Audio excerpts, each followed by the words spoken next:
Dou-lhe uma, dou-lhe duas, dou-lhe três. Nossa, disse quatro, dou-lhe três. Bem, meus amores, ela percebeu que tinha alguma coisa errada.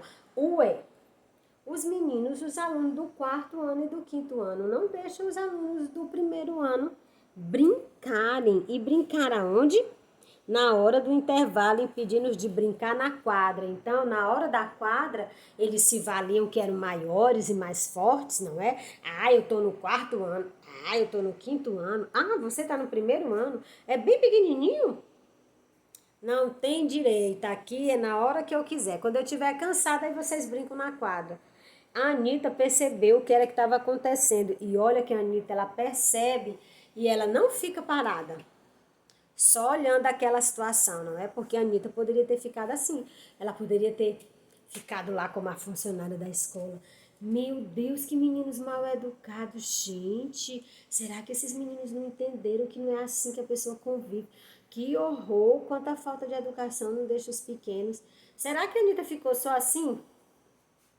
Não, meus amores. Ela encontrou o erro, percebeu o que estava acontecendo e disse: vou já resolver essa situação.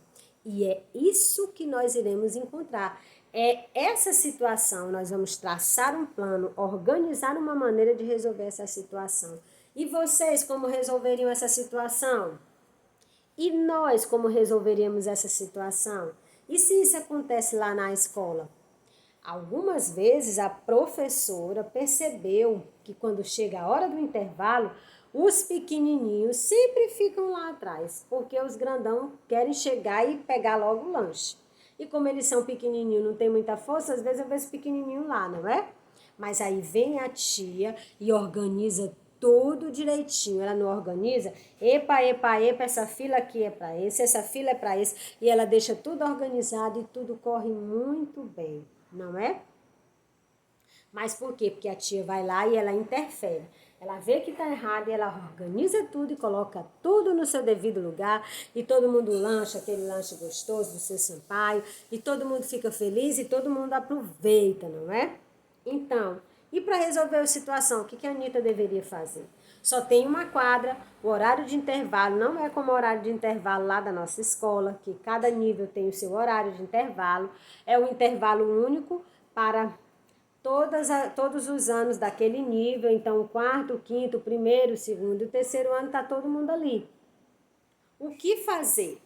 Se o intervalo tem 30 minutos, o que ela deve fazer? Será que 30 minutos só dá para um ano brincar? Será que ela tem ali 3 anos, não é isso? Ó? O primeiro, o quarto e o quinto. E ela tem 30 minutos. 30 dividido por 3 dá 10. Então, eu acho que a Anitta já tinha um caminho ali. Ela já sabia, ela já estava entendendo. Ela foi lá. O quê? Os pequenininhos do primeiro ano não estão tendo direito? Não, não, isso está errado, nós vamos resolver agora. Quinto ano você vai brincar durante 10 minutos na quadra. Quarto ano você vai brincar durante 10 minutos na quadra e o primeiro ano vai brincar durante 10 minutos.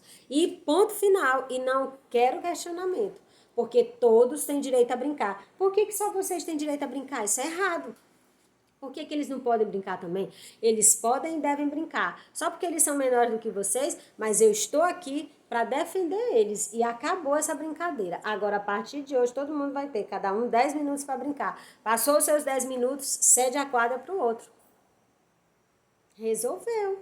Agora, imaginem se a Anitta tivesse só olhado, só ficado olhando, só vendo a situação acontecer e ela lá.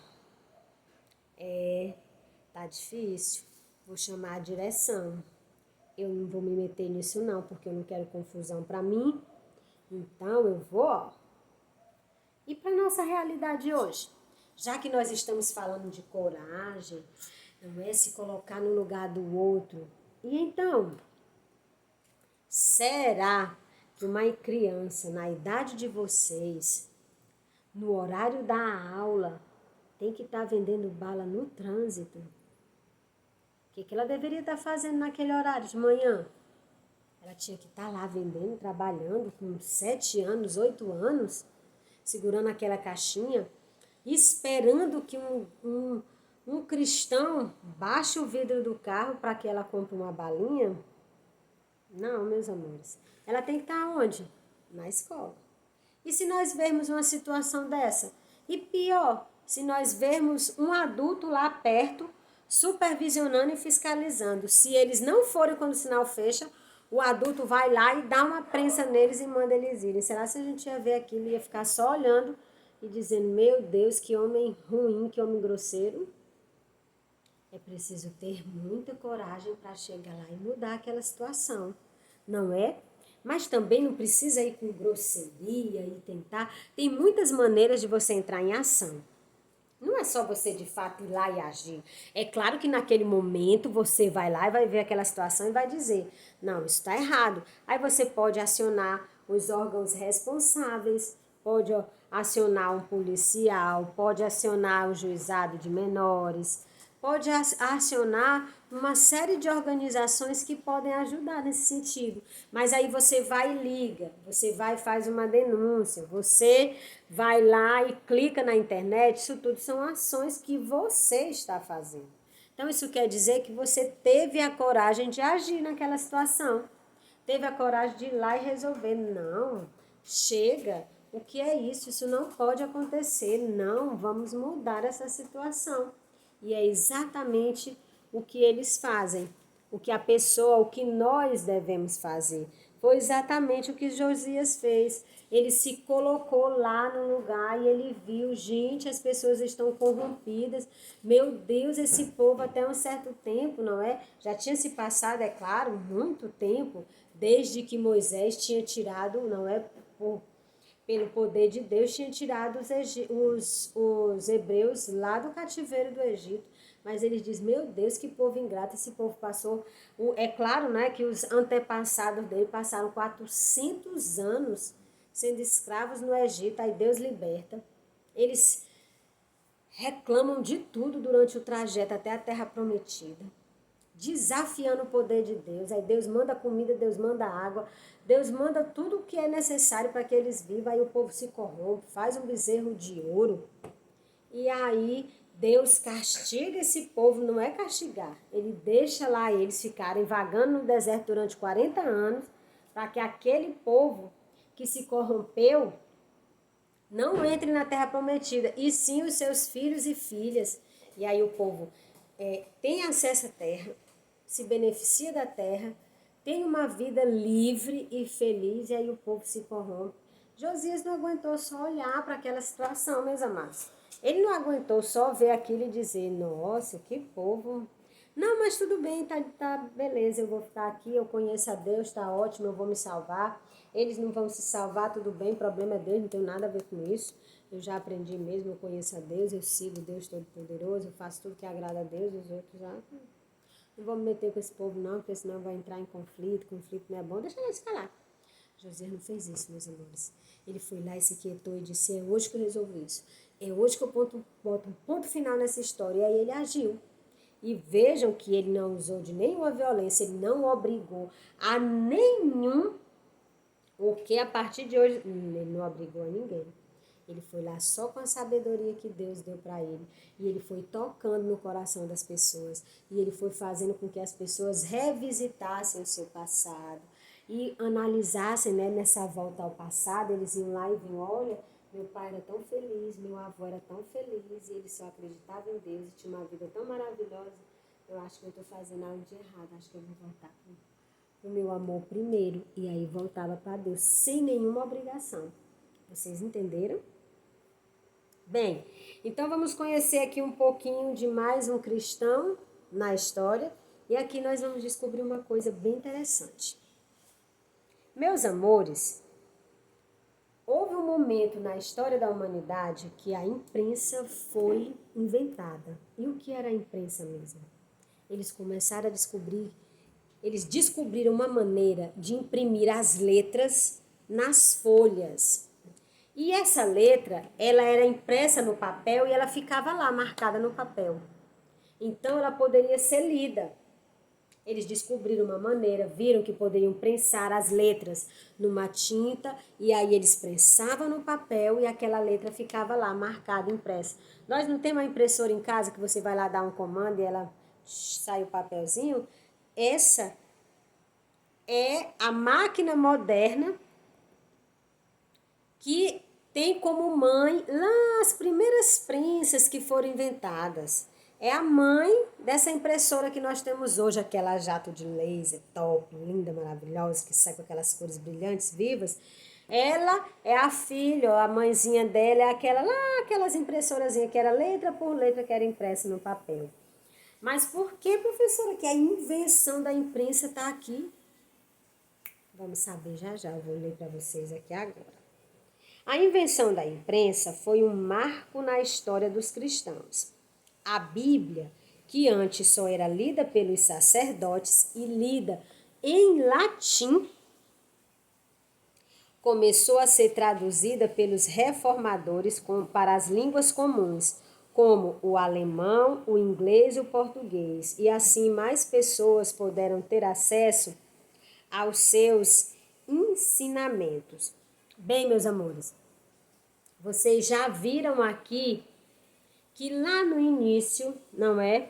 Somente os sacerdotes conseguiam fazer a leitura da Bíblia, porque a Bíblia era escrita somente na língua que eles conseguiam entender, só eles. A maioria da população era analfabeta, não sabia nem ler. Então ele ficava lá lendo em latim. E as pessoas, aqueles que tinham conhecimento, que sabiam ler, que sabiam, que conseguiam entender o que ele estava falando, conseguia aprender alguma coisa, conseguia entender. Mas os que não sabiam ler, os que não sabiam, que não entendiam, não conseguiam entender a mensagem. Aí, com a invenção da imprensa, isso foi melhor, foi mais fácil. Por quê? Porque algumas pessoas começaram a traduzir essa Bíblia, que era toda em latim, aí foi traduzindo para o alemão. Aí quem, não é, entendia o alemão, passou a entender o que dizia as escrituras da Bíblia. Traduziram para o português, traduziram para o inglês, não é? A reforma protestante que houve nessa época, ela ajudou muito a levar a palavra de Deus nas várias línguas para várias pessoas. A invenção da imprensa também possibilitou a publicação de livros com comentários e interpretações dos textos bíblicos, o que ajudou as pessoas a entenderem o seu significado e o contexto em que foram escritos. Assim, meus amores, surgiram várias Bíblias depois da invenção da escrita. Surgiram várias traduções da Bíblia para a língua comum do povo. A versão alemã, que foi a versão de Martinho Lutero, a versão inglesa de William Tyndale e muitas outras. E essa imprensa, a invenção da imprensa ainda também ajudou o povo a ser alfabetizado. Porque lembra que eu falei para vocês que era um povo que não sabia ler nem sabia escrever? Então, eles ainda foram alfabetizados, porque a invenção da imprensa, e quando passou, não é? A ser traduzido as Sagradas Escrituras para várias línguas, possibilitou que várias pessoas tivessem acesso a esse conhecimento. Um dos comentaristas da Bíblia foi João Calvino, que publicou, além de comentários, diversos livros de teologia. Aí aqui eu vou ler um pouquinho, não é? Vou apresentar para vocês um pouquinho do que foi João Calvino. Enquanto para Lutero a reforma se concentrou na doutrina, nas leis e na pregação, trazendo um novo sistema doutrinário, para o francês João Calvino, significava renovar a igreja como comunidade a partir da escritura. Eu vou já explicar para vocês o que isso significa. Assim, ele desencadeou uma nova concepção de tradição, fé, culto e organização. o que no contexto daquela época se constituía em uma espiritualidade menos supersticiosa. Bem, deixa eu explicar para vocês. Houve um momento na história em que as pessoas, por elas não terem muito conhecimento, não é, sobre a palavra, eles se deixavam levar muito por superstição. Olha, por exemplo, é sexta-feira. Se você não for para a missa na sexta-feira, nossa, vai acontecer alguma coisa. Isso só estou dando um exemplo. Não acontecia na época, só para que vocês entendam. Então a pessoa era muito supersticiosa, estava indo para a igreja, aí ela, meu Deus do céu, se eu não rezar o texto 3 vezes antes de sair de casa, não sei. Aí, se eu fiz. Não consigo, não. Calvino vem e diz, não precisa não precisa ter todo esse rigor, não precisa ter todas, não é? Essas superstições, basta que você tenha um encontro pessoal com Deus. E aí ele iniciou uma nova forma de protestantismo, sem tanta aquela coisa da liturgia, como tem na Igreja Católica, e sem estar ligado muito à autoridade política, como era Martim Lutero. Uma coisa mais leve, mais próxima, no entendimento dele, mais próximo do que era realmente ser um cristão e viver a sua fé segundo o que pregava a Bíblia.